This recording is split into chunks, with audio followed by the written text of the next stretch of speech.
DNA testing will be performed to determine if they are genetically linked. Inbreeding can lead to a lot of different issues: cleft palates, birth defects, abnormal behavior, aggression, and those are the things that we really got to get concerned with. And one of the groups that we're concerned about are these alleged backyard breeders. These are people that get tigers and they start off with one or two and they decide they want a pair. And then they think they're going to make a lot of money selling tiger cubs. So they start breeding these animals. The problem is they have no history on them. The inbreeding of big cats may lead to far more aggressive animals, increasing the risk of deadly attacks. If a population of wild big cats is allowed to breed, it may lead to the kinds of vicious encounters that are occurring in other parts of the country. While multiple witnesses across New York have seen big cats, many experts doubt that a wild breeding population exists in the Northeast. The cats in New York that people reported seeing, if they are a large black cat, very unlikely that they're a wild animal. Scott Loeb believes that people may be seeing an escaped pet. They would have to be an exotic cat that doesn't belong there. And again, I would lean more towards something that someone had turned loose or that it escaped.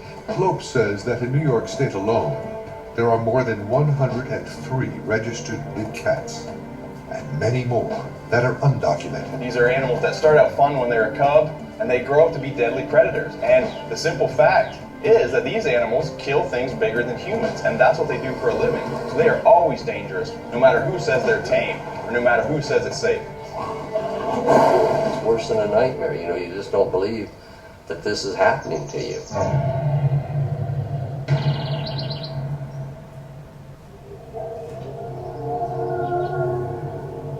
Avid hikers Jim and Nell Ham were on their daily hike in Northern California when a cougar suddenly leapt out of the woods and attacked. I went down. Then he ripped the top of my scalp off. I must have screamed out. We've been married almost 50 years and I've never heard that kind of sound come from him. And I turned around and he was on the ground with the lion on top of him. And it had a hold of Jim by the head. And I'm on my face in the dirt, and then she's yelling at me to fight, Jim, fight. Nell jumped in to try to help her husband. She tried to stab the animal in the eye with a pen, but the pen nearly broke off. Then it shook its head and it tore all this up, split it up on both tops and bottoms, tore it loose inside. Then it went right back onto my head. Nell found a log nearby and struck the cat with it repeatedly until the animal let go. The wounded couple limped to the nearest road to try to find help. I don't think about the lion when I go to bed. I don't wake up seeing the lion anymore. I've gotten that over with. But it was very traumatic because there was such an amount of time of thinking that I'm going to be dead and being torn apart in the process. While big cats are aggressive by nature, some experts believe that captive cats may be even more aggressive. One theory is that inbreeding of captive animals is causing behavioral abnormalities, making them even more dangerous than their wild cousins. The question we're asking is, in the general population, how much inbreeding there is. The night observation has detected movement across the lake on the wireless thermal camera. I can see it.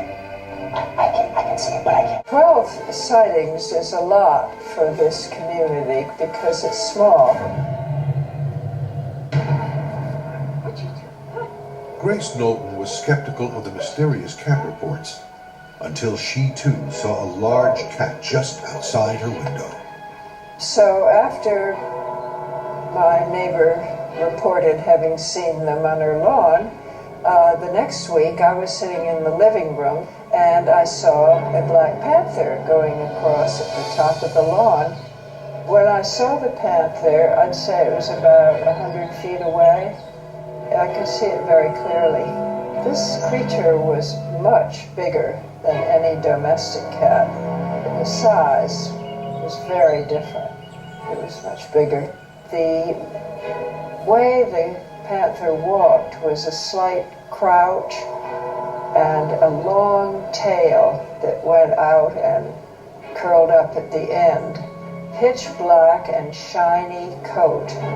Then, a few nights later, the cats came back. I woke up in the middle of the night, the dogs barking to be let out. So I let them out, and I went back to bed, and in the morning they hadn't returned, and that is completely unlike them. Knowlton feared the worst. They have never done that, and I figured the panthers had killed them, that they were gone. That was it. The next morning, Grace and a neighbor followed the sounds of barking to a local woodlot. They found the dogs on a nearby cliff, scared and stuck. Grace believes her dogs chased the cats to the ledge. The dogs got as far as a rock outcropping, but there was space between that outcropping and the cliff, so they couldn't get back, and they were afraid to jump down. While the pets were not injured, they may have had a lucky escape. A lot of people have been frightened by the panther visit and don't want to go into the woods or go biking on the path in the park, and I guess they're afraid of being attacked. In Saratoga Springs, New York, the tiger DNA testing is complete. Comparisons of inbreeding can now be made to other species. Now what you can see here as we look across this group of 12 or 13 rats here, that they have identical patterns. Every single individual has a band. You can see these bands go right straight across like lines. And the reason I'm showing these is because these are inbred clones. So every individual in the population of this rat is about 98 to 100% genetically identical. The opposite is a group of completely unrelated individuals. Okay, so what I'm going to show you now are some of the actual results that we've gotten for DNA profiles for the tigers that we've been testing. The results show that over half the tigers sampled are affected by moderate to severe inbreeding. This means that the more big exotic cats are inbred, the greater the chance for abnormal traits, including heightened aggression, making them more likely to attack. What we're seeing here is basically what's considered a genetic bottleneck with the tigers. It's definitely an issue that can lead to some of these behaviors, such as aggression, neurological disorders, reproductive problems.